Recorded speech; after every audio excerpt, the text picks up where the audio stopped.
Bonsoir YouTube, nous allons lire L'abomination de Dunwich de la série des Choose Cthulhu. Ça m'a été envoyé par Chakos Édition, que je remercie, ou Chaco Édition. Et n'oubliez pas que vous pouvez avoir tous les bouquins de cette édition sur le lien qui est dans la description. Ça me permet de toucher 5% et pour vous de l'avoir à un prix défiant toute concurrence. C'est parti. Vous êtes le professeur Henry Armitage, titulaire d'une maîtrise de lettres de l'université de Miskatonic et de 2 doctorats, un en philosophie de Princeton et un en lettres de Johns Hopkins. Vous occupez le poste de bibliothécaire et archiviste en chef de la bibliothèque de Miskatonic à Arkham, institution où vous êtes également logé. En cet après-midi ensoleillé du 25 octobre 1924, vous roulez au volant de votre automobile en direction de la ville d'Aylesbury, au centre du Massachusetts. L'objectif de votre voyage repose sur l'examen d'une série de monuments mégalithiques disséminés dans la zone. Des structures de pierre et hôtels rituels qui, selon vos études préliminaires, ont été érigés bien avant la colonisation. Votre intention est de gagner Aylesbury avant le coucher du soleil et d'y séjourner environ une semaine. Lorsque vous parvenez au carrefour du péage d'Aylesbury, situé passé Dean's Corner, vous empruntez la mauvaise bifurcation et vous apercevrez de votre erreur seulement 3 ou 4 miles plus tard.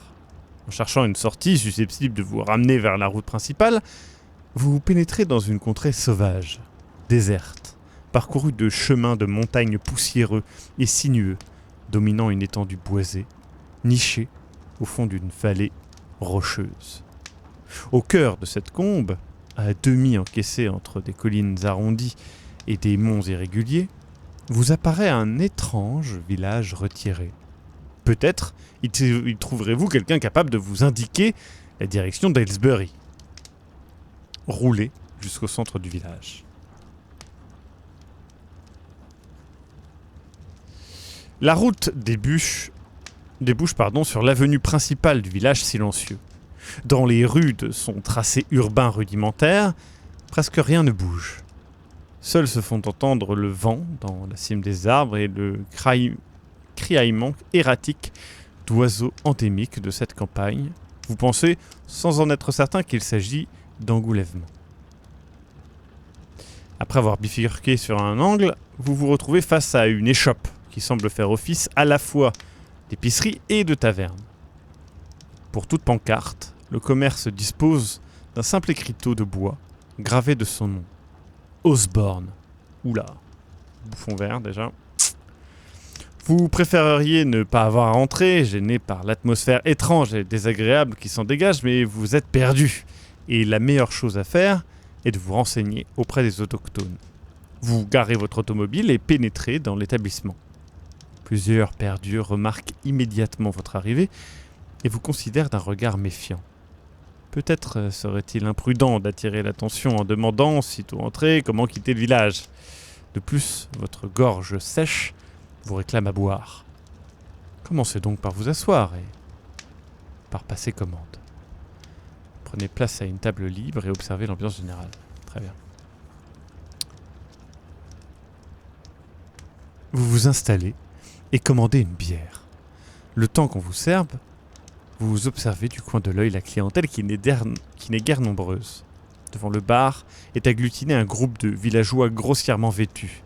La plupart portent des vieilles salopettes élimées, couvertes de fétus de paille et de crottins de cheval.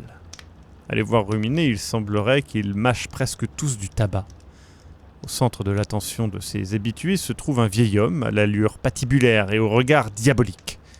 Debout, face au comptoir, le vieillard à la mine fourbe tape du poing sur la surface de bois, tout en pestant à tue-tête. « Je m'en fiche pas mal des raconteurs des gens d'ici, dit-il. Si vous le bourre, le gosse à Lavinia, il ressemblait à son père, il semblerait à rien de ce que vous imaginez. Vous le garantis. Son homme est aussi bon mari que ce qu'on peut trouver de ce côté d'Aylesbury. Laissez-moi vous dire quelque chose. À de ces jours, vous entendrez tous l'enfant de Lavinia crier le nom de son père depuis le sommet de Sentinel Hill. » L'un des villageois intervient, mais il est tellement alcoolisé qu'il s'exprime d'une voix traînante et ne mâche évidemment pas ses mots. Tout ce qui se passe par ici, Monsieur Whatley, c'est que c'est bien difficile de voir le gamin de votre fille Lavinia et qu'il s'est passé un truc bizarre la nuit de sa naissance, l'an dernier, à la Chandeleur. Les chiens ont pas arrêté de gueuler et ici à Dunwich, on savait que quelque chose clochait. Dunwich. En entendant le nom du village, vous vous rappelez avoir lu d'étranges histoires à son sujet. Vous vous remémorez certains de vos anciens rapports, écrits autrefois pour un papier sur la croissance démographique dans les zones rurales du Massachusetts. C'est à cette occasion que vous aviez découvert l'étrange bourgade de Dunwich et les rumeurs qui circulent à son sujet. On raconte que sa population s'est développée dans l'ignorance et la débauche, et que le niveau d'intelligence moyen y est extraordinairement faible. Nombre des clans locaux, comme les Bishop, les Whatley, les Sawyer et les Fry, ont vu leur généalogie peu à peu corrompue par l'endogamie et l'inceste, laissant la communauté sombrer dans une dégénérescence profondément répugnante. Les archives de l'hémérothèque font état de cas de dépravation manifeste, de meurtres passés sous silence, de tout un assortiment de méfaits, d'une violence inouïe et d'une perversité sans borne. On y relève également des rites sacrilèges, des actes de sorcellerie et des cérémonies impies célébrées au milieu de constructions monolithiques ou au sommet de certaines collines, notamment Sentinel Hill, que vient de mentionner le perfide vieillard. L'évocation de cet endroit vous rappelle une note annexe, signalant la curieuse disposition des pierres en forme d'autel qui s'y trouvaient érigées. En fin de compte, c'est peut-être une chance que vous ayez échoué dans ce village, bien que l'ambiance y soit véritablement sinistre. Organiser une expédition au sommet de Sentinel Hill pourrait s'avérer une bonne idée. Yes. Si malgré la réputation du village, vous décidez de rester à Dunwich dans l'espoir d'y faire une découverte intéressante, rendez-vous page 54. Si vous jugez plus prudent de rentrer à Arkham, de peur que votre séjour à Dunwich se révèle dangereux, allez page 115. Bon, on est courageux les gens, hein? Vous allez pas tout lâcher maintenant quand même.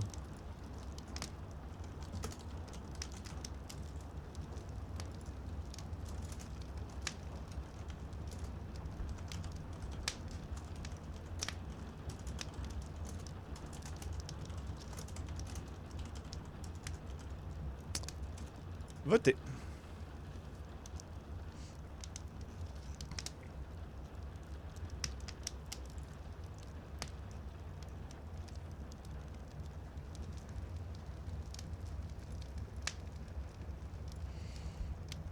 Ouais, bah oui, quand même.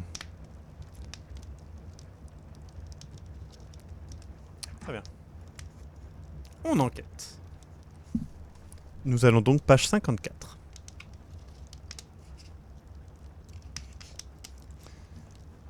L'atmosphère n'est guère accueillante, mais au fond, peut-être mènerez-vous vos recherches plus efficacement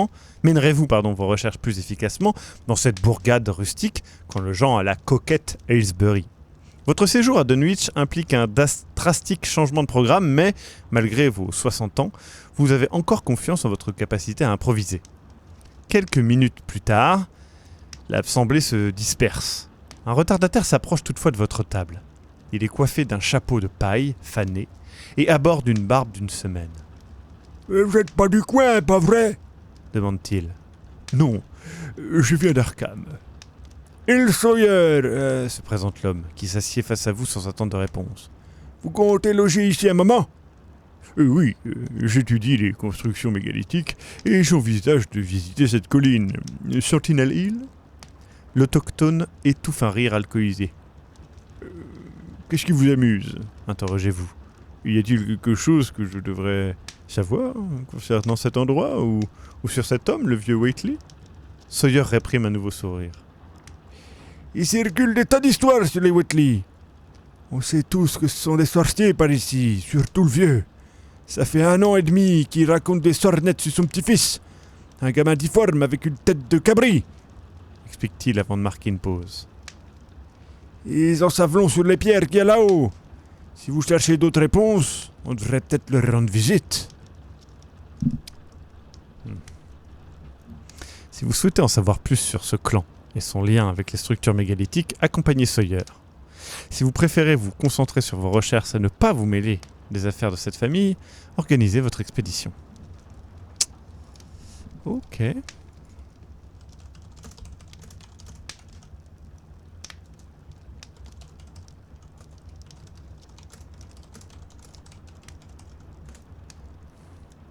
Votez les gens. Allez voir les chelous ou allez voir les cailloux.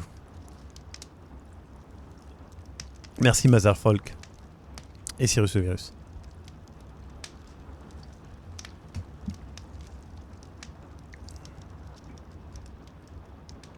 On peut pas encore revenir en arrière. Oui, bah, désolé là. Ok, vous voulez pas aller voir les chelous? Je comprends pas. Je comprends vraiment pas pourquoi. Hein. Très bien. Page 109. Vous mourrez. Vous ignorez quelle relation cette famille Whiteley peut bien entretenir avec les ruines mégalithiques érigées au sommet de Sentinel Hill, mais quelle qu'elle soit, l'allure du vieillard et ses fanfaronnades suffisent à vous couper toute envie de les rencontrer.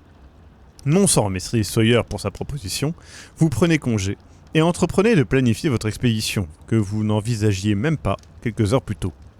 Vous vous installez dans un petit hôtel à 2 pas de l'épicerie d'Osborne. Peu après, vous commencez à parcourir le village en quête d'un endroit où vous informer.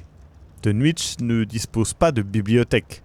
Cependant, vous trouvez un petit centre civique où il est possible de consulter d'anciens exemplaires de l'Arkham Advertiser, perdu au sein d'une modeste archive organisée à l'aide de microfiches. Vous y lisez de nouveaux articles inquiétants au sujet du village. Étrange lueur, aperçue certaines nuits au-dessus de Sentinel Hill. Vieille histoire de lynchage et de tuerie. Disparition inexpliquée de touristes et d'étrangers.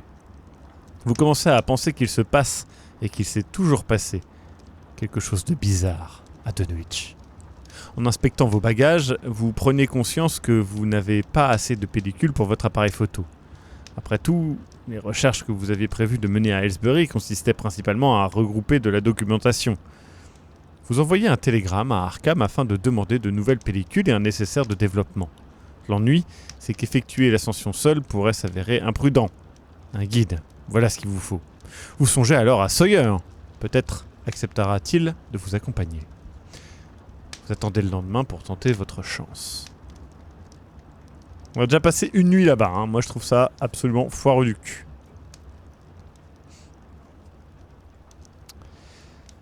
Après avoir passé toute la journée à sillonner le village, vous dormez comme un loir dans le lit de votre chambre d'hôtel. Le lendemain matin, vous retournez à l'épicerie d'Osborne, où vous êtes sûr de trouver Sawyer. En effet, il est dans un coin, penché sur un verre. Aucun signe du vieux Whiteley dans la boutique, mais le reste des habitués semble en proie à une profonde agitation.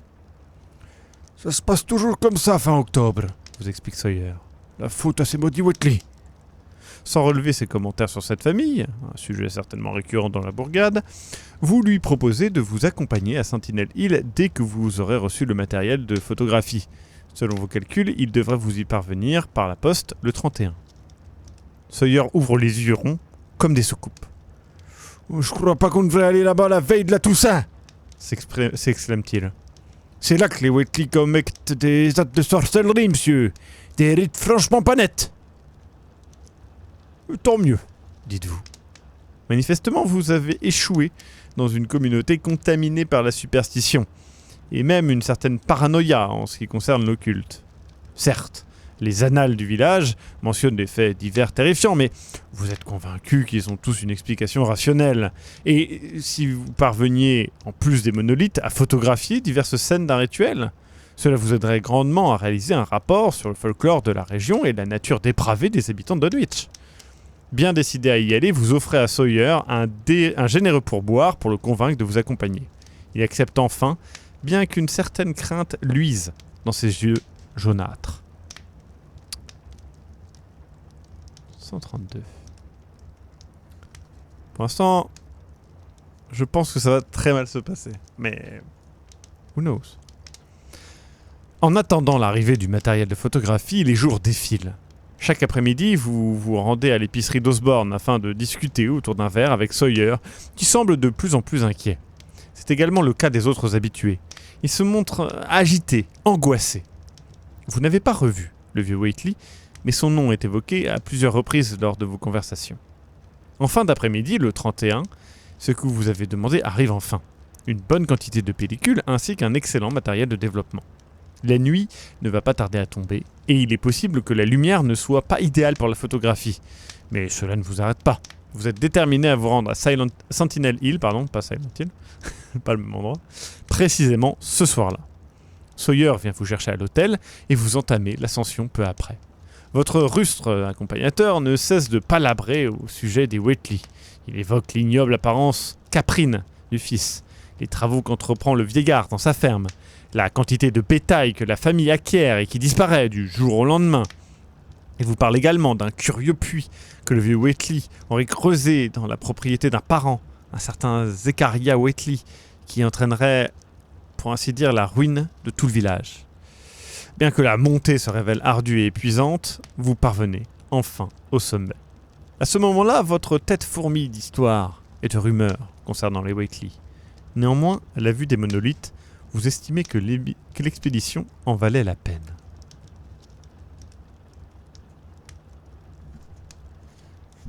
Je sens que ça va vite se finir, les gens. Ah! Attendez, on a une illu, vous allez voir ça.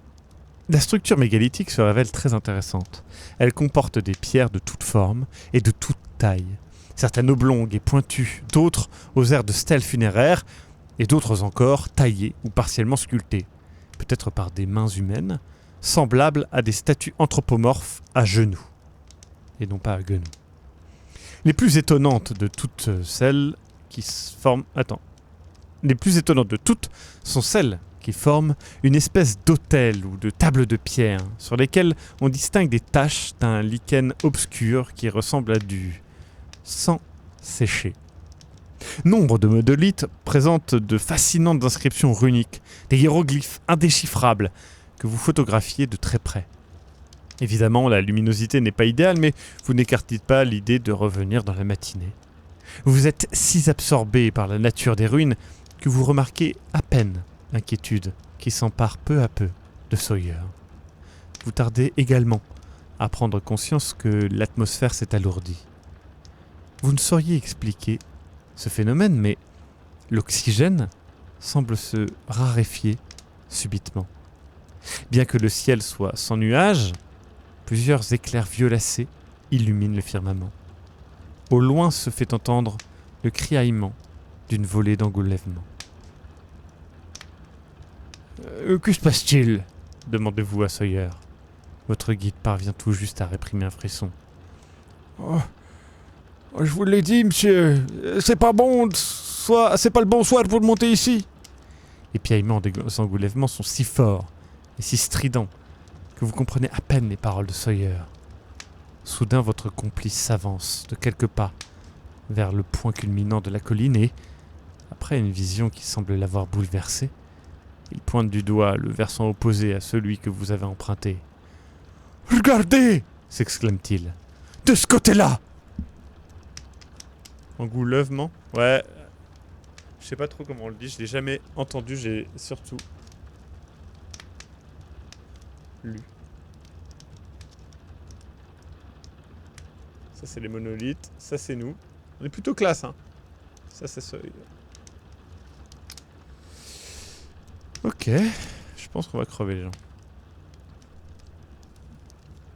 Vous vous tournez dans la direction indiquée par Sawyer. Et c'est alors que vous les voyez. Au début, elles ne semblent guère plus que des ombres.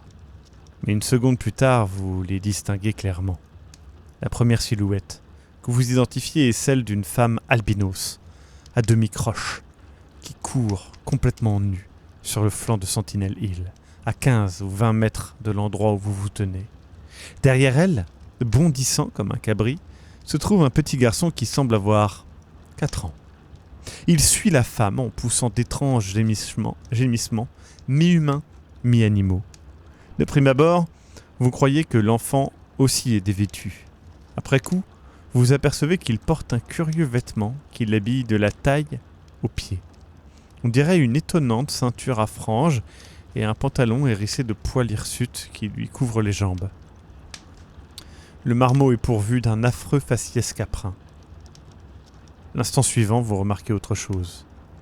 Le long du versant opposé à celui que vous avez emprunté pour monter, luisent, çà et là, plusieurs bûchers. La femme nue et le garçon difforme les contournent en bondissant, zigzagant entre les flammes. « Ce sont là Lavinia et son fils ?» demandez-vous. « L'enfant qui a à peine plus d'1 an et demi ?» Sawyer acquiesce, interdit. Il semble sur le point de formuler une requête. « Je pense qu'on va crever, je pense qu'on va crever. » « Faudrait mieux filer !» vous supplie Sawyer. « Vite, avant qu'il soit trop tard !» Le ciel s'obscurcit à vue d'œil et l'atmosphère se fait menaçante. Toutefois, la vue de cette femme courante, dévêtue, et surtout du garçon au visage caprin, vous a visiblement bouleversé. Il n'est pas question pour vous de partir avant d'avoir photographié ce prodige. Aussi, décidez-vous de prendre quelques clichés, malgré l'éclairage insuffisant. « Restons pas là, monsieur le professeur !» implore Sawyer. « Un instant, voulez-vous ? Quel est le problème ?» Coco. Votre guide s'approche et vous confie à mi-voix. « Le vieux Whitley s'en vient ici parfois. » Effectivement. Non loin de là, s'élève un léger bruissement de pas dans les feuilles mortes. Entendant le coup, vous constatez que le vieux roublard en question grimpe péniblement le flanc est de Sentinel Hill. Tout à coup, une lueur pourpre fleurit dans le ciel, qui s'est déchargé de nuages. « Le rituel vont bientôt commencer. Faites ce que vous voulez, moi je fiche le camp !» Sur ces mots, Sawyer dévale la pente de la colline. Vous êtes tenté de vous cacher derrière l'un des imposants rochers pour photographier la cérémonie imminente. Mais s'il avait raison, prendriez-vous un grand risque à rester là ? C'est à vous de décider pour la suite. Suivez Sawyer et quittez Sentinel Hill, ou restez au sommet de la colline, décidé à découvrir et photographier le rituel des Whitley.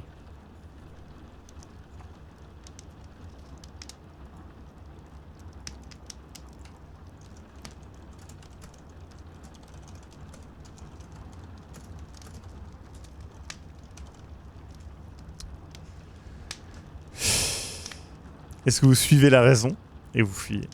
Ou est-ce que vous suivez la curiosité et vous restez ? Franchement, moi je sais pas ce que je ferais à votre place. Hein. Moi je participe pas à ces sondages-là.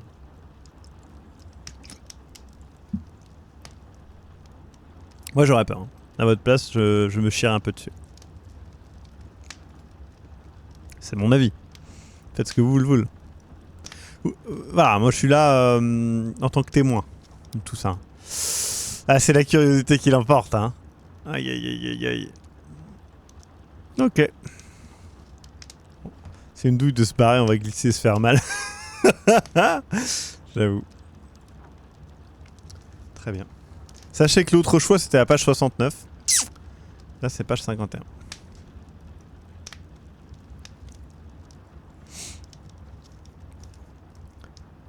Vous avez décidé de mourir. Pardon.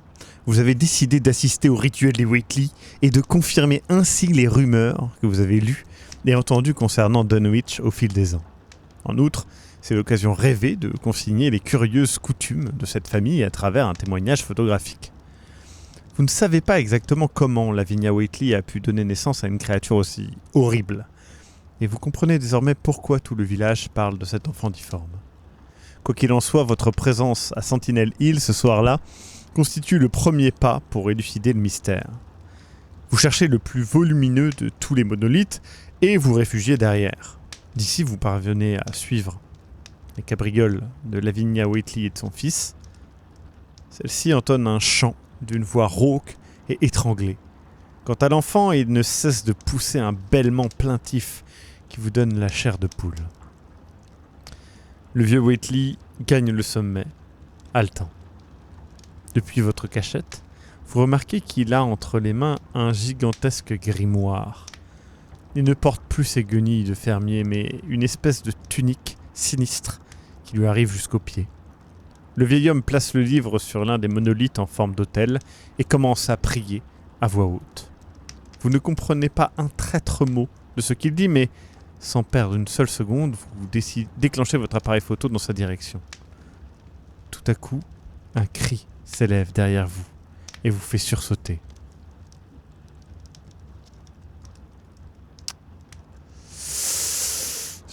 Je pense qu'on est mort, je pense qu'on est mort. Le cri qui retentit derrière vous est un infernal bêlement caprin. Vous avez à peine le temps de réagir qu'une douleur aiguë vous transperce la jambe droite. Des mâchoires solides et surhumaines se sont refermées sur votre mollet, déchirant le muscle à travers la toile de votre pantalon. Épouvanté, vous lâchez votre appareil photo qui tombe et se brise sur les pierres de Sentinel Hill. C'est l'enfant, au visage caprin qui, dans un acte de cannibalisme inexplicable, s'est emparé de votre jambe. Vous tentez de vous dégager à coups de gifle, mais il se tortille comme une bête féroce. À son contact, vous éprouvez une insoutenable répulsion qui vous paralyse encore plus que la douleur du muscle déchiré. Finalement, le garçon desserre les mâchoires et s'éloigne de vous, sa gueule monstrueuse dépourvue de menton, maculée de sang et tordue en un rictus diabolique. Étendu sur la mousse de Sentinel Hill et transi de douleur, vous avez du mal à respirer. Le chant des engoulements semble avoir subitement redoublé d'intensité. Une ombre s'approche de vous. Vous la voyez se découper sur la mousse malgré l'obscurité qui se fait de plus en plus opaque au sommet de la colline. Le vieux Whately, arborant son sourire rusé, vous observe d'un œil moqueur. « Heureusement que vous êtes apparu là, monsieur le professeur, » dit-il de sa voix éraillée. « Pendant un instant, on a bien cru qu'on n'aurait rien à offrir à Yog-Sothoth. » Oh shit. Tout à coup, Lavinia Whately surgit de derrière lui, vêtue désormais d'une espèce de sac de jute effiloché. La jeune femme a le visage déformé. Père et fille s'avancent vers vous.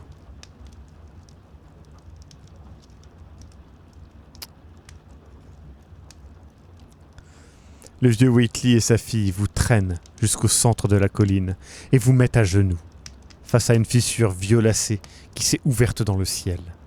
Hélas, la douleur et la panique qui vous envahissent vous empêchent de résister. Le vieillard prononce alors une litanie incompréhensible et, une seconde plus tard, une masse fluctuante de globes iridescents surgit dans le ciel moiré. Immédiatement, cette vision vous bouleverse et vos sensations corporelles redoublent d'intensité.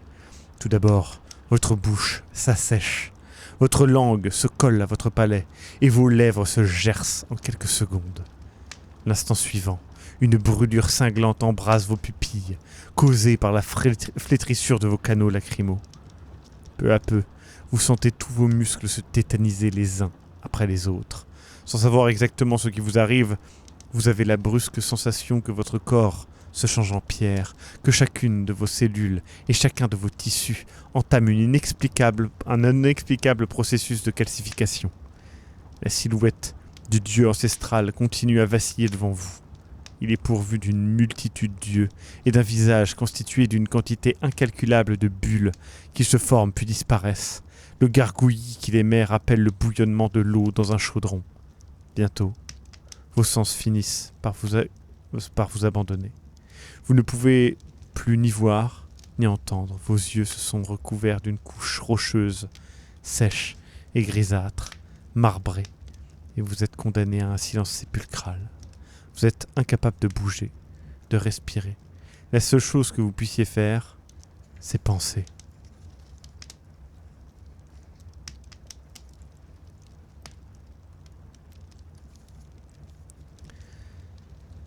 Un puissant vent d'ouest emporte les épais nuages vers la moitié orientale du Massachusetts. Peu après, le jour se lève sur Dunwich. C'est une fraîche et paisible matinée d'automne qui commence. Toute l'aube durant se sont élevés les chants habituels à chaque veille du jour des morts. Sûrement ces satanés Whately qui ont une fois de plus célébré leur cérémonie païenne à Sentinel Hill. Plusieurs habitants de Dunwich se réunissent au pied de la colline. Quelques heures plus tôt, tous ont vu l'affreuse silhouette frémissante se matérialiser dans le ciel. Certains depuis les fenêtres de leur cuisine, d'autres par les lucarnes de leur grenier. Tous ici connaissent le nom de ce dieu, Yog-Sothoth. Attirés comme des aimants par la curiosité, ils gravissent la colline. On trouve parmi l'assemblée plusieurs membres de la famille Bishop, Zechariah Whately et son fils Curtis, Zebulon Whately, Mamie Bishop et son fils Seth, Madame Corey et Lucer, son garçon à tout faire, Sally Sawyer et son fils Chauncey, plusieurs membres du clan Fry et Earl Sawyer en personne. Première découverte, sitôt parvenu au sommet. Un certain nombre d'empreintes récentes dans la mousse, preuve que la famille Whately est encore venue cavaler parmi les pierres comme à l'accoutumée. Du reste, ils trouvent les mêmes monolithes et rochers que d'habitude. Enfin, pas tout à fait. Il semble qu'il y en ait un nouveau, une pierre en forme d'être humain agenouillé qui contemple le firmament d'un œil perplexe. Tous s'accordent à dire que ces traits rappellent sensiblement ceux de l'étranger inconnu qui a interrogé tout le village au cours de la semaine passée. Fin. Les gens, vous avez chié dans la colle. Est-ce qu'on essaye de fuir du coup ?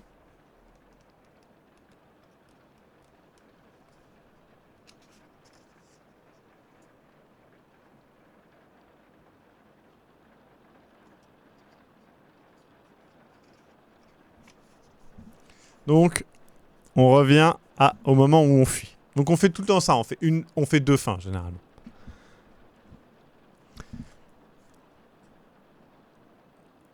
Les changements atmosphériques survenus au sommet de Sentinel Hill, ajoutés à l'état de panique dans lequel est plongé Sawyer, suffisent à vous convaincre qu'il ne vaut mieux pas s'attarder ici. En dépit de votre mentalité pragmatique et rationnelle, vous vous sentez gagné par une peur irrépressible. De plus, la vue de l'enfant difforme aux faciès et aux pattes de cabri vous a profondément marqué. Quel que soit le rituel qui s'apprête à se dérouler sur la colline, il vous semble plus prudent de filer avant qu'il ne commence. Sur les talons d'Earl Sawyer, vous descendez la colline. Vous dévalez la pente à toute allure, manquant de déraper, jusqu'à un bosquet d'arbustes situé à sa base. Vous progressez ensuite en silence, toujours accompagné par les chants inquiétants et les litanies infernales qui vous parviennent de là-haut. Enfin, de retour au village, vous contemplez de loin le sommet de Sentinel Hill. D'étranges lueurs pourpres ondoient sur les pierres, et 3 silhouettes humaines dansent frénétiquement, découpées sur la toile du ciel irisé et strié d'éclairs. « Les voilà !» dit Sawyer. « Ça y est, ils ont commencé !» Votre accompagnateur vous quitte pour se rendre chez Osborne, où il compte très certainement se saouler. Quant à vous, vous ralliez l'hôtel, impatient de développer vos photographies, pourvu qu'elles confirment que vos yeux ne vous ont pas joué des tours.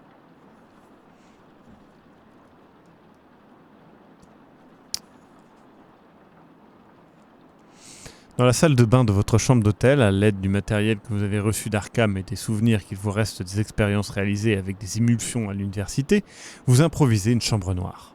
Quelques heures plus tard, au beau milieu de la nuit, vous obtenez les résultats. Les clichés que vous avez pris des monolithes s'avèrent fascinants. Ils constitueraient un support visuel intéressant dans l'élaboration d'un rapport géologique sur les constructions mégalithiques dans le centre du Massachusetts. Néanmoins, l'image de l'enfant difforme et de sa mère courant nue parmi les flammes pâles des feux de bois vous perturbe d'autant plus. Quelle aberration génétique a bien pu engendrer une créature aussi repoussante ? À cet instant, vous vous remémorez le laïus de Sawyer sur les activités des Whately à Dunwich, ainsi que les rumeurs concernant le village dont vous aviez déjà eu vent. Peut-être serait-il opportun de convoquer le professeur Warren Rice, spécialiste en langue classique, et Francis Morgan, docteur en médecine et professeur d'anatomie, 2 proches collaborateurs à l'université de Miskatonic. De toute évidence, ce village regorge de mystères, et il va sans dire que vous vous sentiriez plus en sécurité face aux menaces sous-jacentes qui palpitent au sein de cette communauté si vous disposiez de leur aide et de leur soutien. Putain, on va amener d'autres gens crever ici avec nous, trop bien. Heureusement, à un jet de pierre de l'hôtel se trouve un bureau des postes et télégraphes ouvert 24 heures sur 24. Vous envoyez à Arkham un télégramme urgent demandant l'assistance de Morgan et Rice, puis ralliez votre chambre, soucieux de passer le moins de temps possible dans les rues de Dunwich. L'atmosphère au village est irrespirable. Elle semble saturée d'ozone et d'effluves fétides. Et d'étranges bêlements et criaillements se font entendre.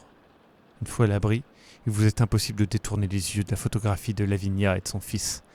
Vous faites inévitablement le rapprochement entre la difformité de l'enfant et des actes de sorcellerie dont on accuse le vieux Whately. Cette nuit-là, incapable de trouver le sommeil, vous observez par la fenêtre le sommet de Sentinel Hill. Des éclairs s'y abattent à une certaine régularité et on distingue le piaillement, inégal mais constant de milliers d'engoulements, ainsi que d'inquiétants hurlements poussés par une voix au timbre inhumain. D'étranges craquements y résonnent aussi, suivis de fracas gélatineux. Des lueurs violacées moirées semblent descendre sur la cime de la colline depuis le ciel. Cette nuit affreuse vous paraît interminable. Assailli par de terribles cauchemars, vous parvenez à peine à fermer l'œil de quelques heures. Toutefois, l'arrivée de l'aube vous apaise. À mesure que le jour se lève, les bruits et les éclairs s'estompent, et l'idée que vos amis soient certainement déjà en chemin vous procure une forme de sérénité. Morgan et Rice, réveillés aux aurores par l'arrivée de votre télégramme à l'université, gagnent Dunwich peu avant midi, impatients de connaître le motif de votre convocation urgente.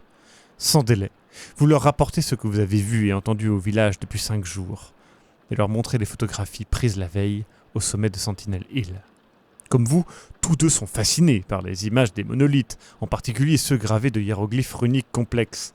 En revanche, ils restent tout aussi perplexes que vous face à votre cliché de la famille Whately.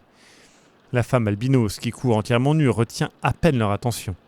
C'est évidemment la physionomie de l'enfant difforme aux faciès de chèvre qui les frappe le plus. « Qu'est-ce que c'est que cette créature ?» lâche Rice, le plus impulsif des deux. « Je n'en ai pas la moindre idée, répondez-vous, mais de toute évidence, quelque chose d'étrange se trame dans ce village. » Après un moment de délibération, vous parvenez à la conclusion que votre meilleure option est d'établir une méthodologie d'enquête. Oh shit. Partir, c'est bien, non ? Les conclusions préliminaires auxquelles vous parvenez semblent irréfutables. Il se produit à Dunwich un phénomène véritablement inquiétant, et ce n'est pas récent. Visiblement, il existe depuis la fondation même du village. Certains des racontars rapportés par Sawyer lors de votre ascension de Sentinel Hill vous reviennent à l'esprit, de même que les articles que vous avez pu compiler dans les vieux exemplaires de l'Arkham Advertiser.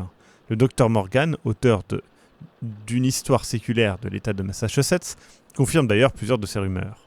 À l'évidence, vous tenez une piste d'importance capitale, aussi convient-il de décider par où commencer votre enquête.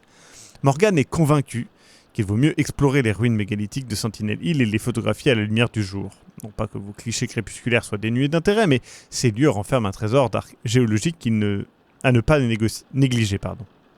Rice, de son côté, a été tellement frappé par le comportement de la famille Whately qu'il préférait se rendre directement à la ferme du vieillard afin de l'interroger sur ses activités de la veille sur la colline.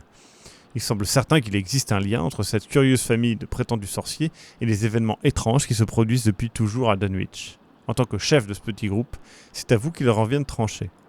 Grimpez à Sentinel Hill afin d'infecter des vestiges mégalithiques ou rendez visite au vieux Whately.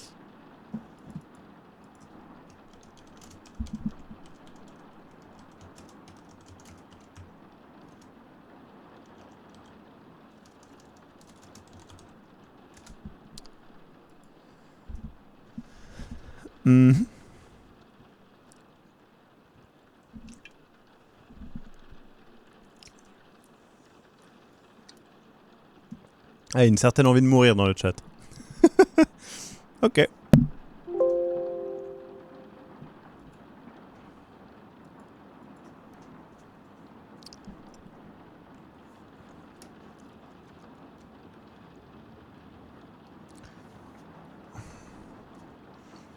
Peut-être vaut-il mieux se rendre directement à la source du problème, la ferme du vieux Whately, qui constitue certainement l'épicentre des mystères qui accablent la bourgade de Dunwich. Sans oublier d'emporter les photographies que vous avez prises la nuit passée. Vous vous mettez en route. Après vous être renseigné auprès de plusieurs autochtones, vous tombez enfin sur la ferme de la famille Whately. C'est une bâtisse rustique surplombée par un immense grenier. La première chose qui retient votre attention est la gigantesque passerelle reliant le pré à une espèce de portail installé à l'étage supérieur de l'édifice. Cependant, le plus surprenant demeure la file de vaches décharnées qui grimpent, telles des automates, la rampe menant à l'intérieur du grenier, d'où s'élève un concert de beuglements plaintifs et d'étranges bruits d'eau. Tout autour de la maison sont éparpillées planches de bois coupées et monticules de sciure, certainement le produit de travaux récents. On aperçoit également dans l'herbe clairsemée des pâturages des flaques d'une curieuse substance noire et résineuse. « Je ne me dis rien qui vaille, » grommelle Morgan. « Je pense toujours qu'il faudrait mieux nous rendre au sommet de la colline et nous concentrer sur l'étude des vestiges mégalithiques. » Rice, qui ne cesse d'observer les photographies, se montre impatient, aussi impulsif qu'à son habitude. « Pas question, mes amis !» insiste-t-il, « il se passe quelque chose de très étrange ici, et je crois qu'on devrait entrer et essayer d'interroger cet homme. » Alors, qu'allez-vous faire ? Frapper à la porte des Wheatley et tenter de dialoguer avec le vieillard, ou faire demi-tour et voir les monolithes. Bon, je mets la même question, c'est un monolithe, deux le vieux, je précise. Donc soit partir, faire demi-tour, aller voir les monolithes, ou deux, frapper et aller voir Wheatley.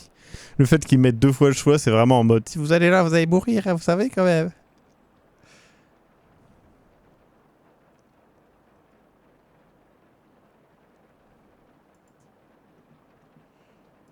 Allez, faites ce que vous voulez, hein.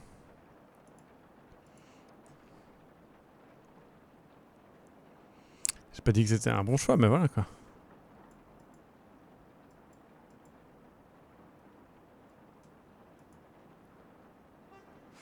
Vous êtes sûr que vous voulez pas aller voir le vieux? Ça serait dommage de voter 2 pour se barrer direct, non? Bah ouais, je suis d'accord.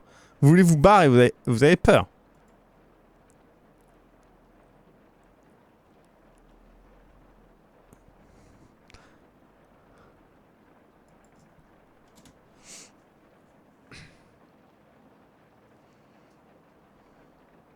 Bon, le chat, je pensais que vous étiez courageux en fait.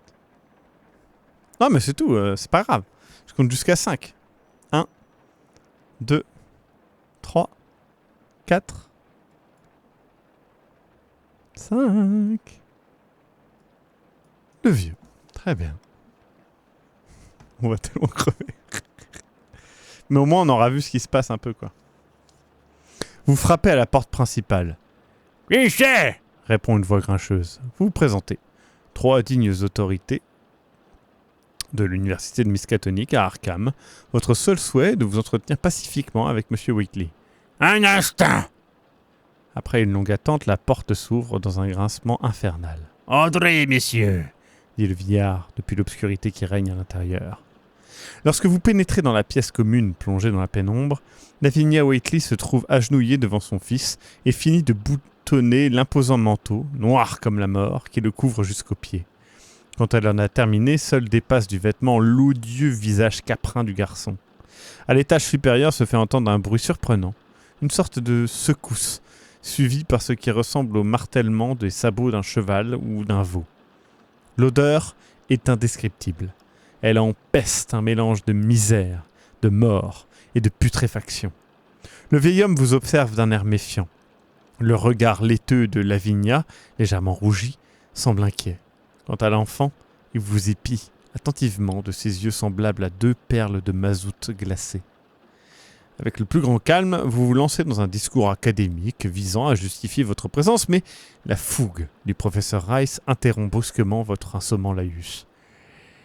« Nous avons des raisons de croire que vous êtes impliqué dans des actes de sorcellerie, monsieur Wheatley, » annonce-t-il sans détour. Morgan et vous échangez un regard. Ce n'était pas du tout votre plan. Mais au fond, peut-être vaut-il mieux aller droit au but. Putain, on va tellement crever. Le vieux Wheatley se racle la gorge et esquisse un sourire en coin. Il ne semble pas offensé. « y a rien que des commères et des langues de vipères dans ce village, » dit-il avec calme. « On nous juge souvent pour ce qu'ils ont fait à un ancêtre à nous. Il y a bien longtemps de ça. Ils l'ont lâché, monsieur. Alors faites pas trop attention à ce qui se raconte par ici. » Pendant qu'il parle, vous balayez la pièce du regard. L'un des murs est occupé par une immense bibliothèque, visiblement remplie de livres très anciens, poussiéreux et grossièrement reliés. Les tables sont également jonchées de curieux grimoires aux couvertures infestées de moisissures et de champignons. Peut-être est-ce la source de l'indescriptible puanteur qui règne dans la maison. Pour couronner le tout, les bruits étranges provenant de l'étage supérieur se répètent. Une secousse, un léger mugissement contenu, puis un tambourennement de sabots. Fébrile, Rice ne peut pas se retenir. « Qu'est-ce qu'on entend ?» demande-t-il. Le vieux Wheatley et sa fille échangent un regard et, à la surprise générale, c'est l'enfant qui intervient. « Il doit encore grandir beaucoup. » Ah non, attendez, excusez-moi. Ça va. Il doit encore grandir beaucoup, répond-il d'une voix calme et harmonieuse d'adulte. Beaucoup plus pour qu'on puisse le voir. C'est pas encore le moment d'ouvrir la porte à Yog-Sothoth. Si vous voulez voir qui est en haut dans le grenier, suivez-moi, interrompt son grand-père, qui se dirige vers l'escalier. Craignant que ce soit une mauvaise idée, vous êtes sur le point de refuser, mais la fougue de Morgan et Rice vous pousse à les suivre, sur les talons du vieux Wheatley. Yes.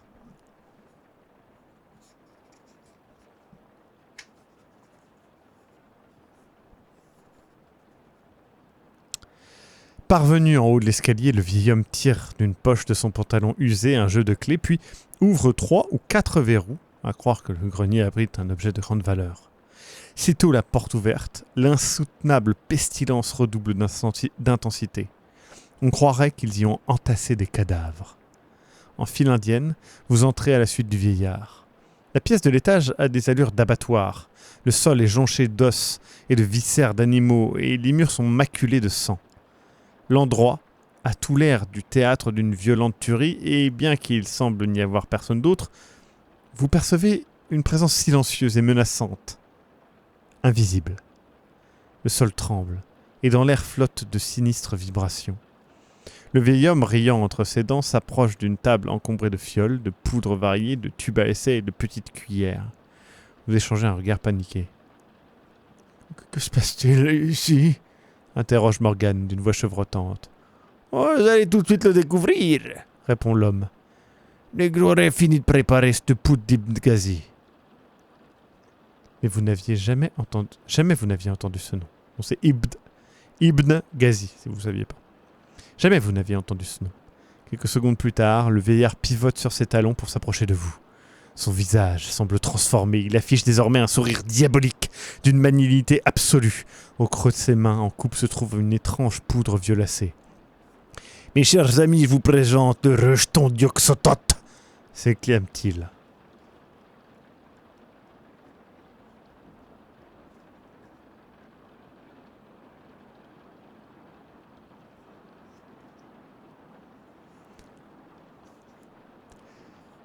Ok. Tel un sorcier, le vieil homme jette dans les airs la mystérieuse poudre, qui forme immédiatement un nuage bleuté tout proche de vous. Une seconde plus tard, une horreur inimaginable se matérialise devant vous. La poudre a fait apparaître une créature abominable d'environ 3 mètres de haut, dotée d'une morphologie indescriptible. Le haut de son corps, semblable à un œuf immense d'où jaillissent quantité de palpes et de tentacules, frôle le plafond. L'être semble constitué de cordes, ou bien il est fermement comprimé par des organes rappelant des intestins. D'innombrables bouches, yeux et autres appendices sont disséminés sur toute la surface de son anatomie, formant un ensemble confus, tout simplement démentiel. On dirait qu'il possède une douzaine de pattes, mais le plus effrayant demeure le visage à moitié humain dont il est surmonté. Un faciès caprin ressemblant singulièrement à celui du fils difforme de Lavinia. Paralysé par la peur, vous êtes incapable d'articuler le moindre mot ou de bouger ne serait-ce qu'un muscle. Le plus inouï, c'est que cette créature n'est que partiellement visible. En effet, la poudre ne révèle que par intermittence devant vos yeux ébahis. Ne la révèle que par intermittence. Le vieux Wheatley se met à rire. Au même instant, le monstre se rue sur Rice et Morgan et ne tarde pas à les déchiqueter simultanément de ses gueules articulées. Très vite, les os et les viscères de vos amis redécorent la pièce, et leurs hurlements d'agonie sont étouffés par les rugissements féroces de la bête. En proie au désespoir, terrorisé, vous apercevez une fenêtre à quelques pas. Vous êtes convaincu que votre chute sera fatale, mais cela vous est égal. N'importe quelle mort est préférable à celle que viennent de connaître vos collègues de l'université. Tandis que vous tombez dans le vide. Dans le vide, oui, par la fenêtre, le rire maléfique du vieux Wheatley et les effroyables bruits de mastication de la créature résonnent derrière vous. La chute vous semble interminable. Cependant, vous avez la chance d'atterrir sur un épais tapis de mauvaises herbes. Quelques secondes après l'impact, vous prenez conscience que vous êtes indemne, à l'exception de quelques hématomes. Ce n'est pas votre corps le plus mal en point, mais votre esprit. Désespéré, accablé par l'horreur, vous fuyez sans savoir où aller dans le seul but de vous en éloigner le plus possible de cette ferme. Vous courez sans relâche, défiant les limites de votre corps. La peur vous empêche de vous arrêter. Quand vous ralentissez enfin, vous découvrez que vous êtes parvenu à un village. Malheureusement, face à ses habitants, vous êtes incapable de vous exprimer. Entre deux sanglots, vous balbutiez des chapelets de mots mal articulés, à moitié incohérents, et un filet de salive coule de votre bouche. De plus, vous êtes livide et tremblez comme une feuille. Ceux qui vous ont trouvé tentent de découvrir ce qui vous est arrivé en vain. Ils n'obtiennent en réponse que des divagations d'un fou. Ne sachant pas quoi faire de vous, ils ne voient pas d'autre solution que de vous confier à des professionnels. Votre destin semble scellé. Les expériences traumatisantes que vous avez vécues à Dunwich se sont révélées trop éprouvantes pour vous, et ont fini par avoir raison de votre discernement. Jamais les spécialistes de l'asile d'Arkham n'avaient rencontré un cas de démence aussi profond que le vôtre. Dès votre arrivée au centre, vous devenez pour eux un véritable objet d'étude. Vous êtes soumis à toutes sortes de thérapies, notamment les électrochocs, et servez de cobaye pour tester certains traitements et médicaments antipsychotiques et neuroleptiques. Le développement de ces remèdes est crucial pour l'évolution de la médecine, bien qu'il n'y ait sur vous aucun effet. Finalement, après ces expériences quotidiennes, les experts du centre vous enferment dans une cellule capitonnée, solidement immobilisée par une camisole de force. Là, vous continuez à balbutier des paroles incohérentes et à évoquer la présence de créatures primitives et interdimensionnelles. Malgré tout, ce sont les nuits qui se révèlent les plus pénibles. Elles sont peuplées de cauchemars dans lesquels vous hante le pouvoir cosmique de Yog-Sothoth et de ses horribles rejetons terrestres. Fin. Sachez qu'il y a des bonnes fins, mais on ne l'a pas obtenu. Vous pourrez peut-être l'obtenir si vous achetez L'Abomination de Dunwich. Est-ce que allez voir les Wheatley au début, aller dans les collines, il y a de quoi découvrir, je pense. Il y a beaucoup d'illustrations qu'on n'a pas vues. Je vous en montre une là, mais sachez qu'il y en a d'autres qu'on n'a pas vues. Hein. Il y a tout un lieu qu'on n'a pas vu là, c'est une sorte de manoir. Vous voyez ? Ça, on l'a pas du tout vu. Donc vraiment, vraiment très cool. C'est une fin made in, il y a toujours pire. Ouais. Sachez que moi j'aime vraiment bien. Vous voyez comment c'est cool, il y a les choix, il y a les machins, mais c'est une vraie histoire. Les deux fins qu'on a eues sont très différentes, mais très cool, elles apprennent des trucs et tout. Je trouve ça très bien écrit, très plaisant. C'est un bouquin, une lecture, c'est une demi-heure, 1 heure, quoi. Et vous pouvez essayer d'obtenir toutes les fins, ça vaut le coup, c'est pas... Enfin, vous avez vu, c'est pas déprimant, quoi. C'est pas chiant. J'adore ce truc là. Donc là, sur YouTube pour vous, c'est la fin de cette vidéo, mais nous sur le live Twitch, on va enchaîner sur le suivant. A plus YouTube. Et allez dans la description pour les acheter si vous le souhaitez.